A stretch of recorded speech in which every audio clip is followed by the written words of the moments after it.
Among those who stepped forward was Paltiel, a seasoned man of the tribe of Benjamin. Joshua chose him and others to be the eyes of Israel. His command was specific. They were to traverse the land, mapping its hills, valleys, and cities into 7 distinct portions. Joshua placed a steady hand on Paltiel's shoulder, entrusting him with more than just a survey. It was a mission to see the invisible blessing and make it tangible on parchment. For a man of Paltiel's years, this was a sacred trek, a walk of faith that would turn a wilderness wanderer into a landed son of the promise. Paltiel set out across the terrain with Zakur, a young and meticulous scribe. Together they climbed the rugged limestone ridges and descended into the deep, hidden valleys. Every spring, every grove of ancient trees, and every fortified wall was carefully observed. While Zakur worked his stylus upon the parchment to draw the landscape, Paltiel kept a watchful eye on the horizon. They were not merely scouts, they were recording the geography of divine faithfulness.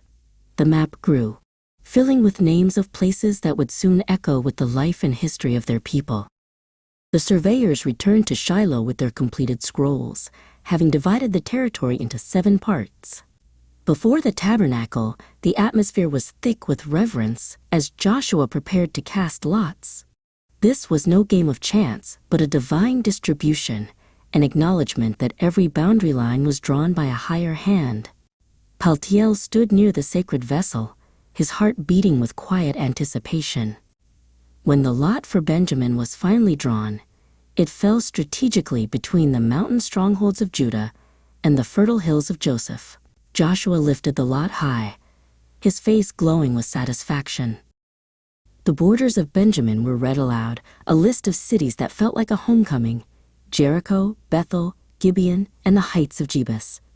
Joshua handed the finished, authenticated map to Paltiel, their hands meeting over the ancient parchment. The years of weariness from the desert and the long campaigns of war seemed to vanish in that single exchange.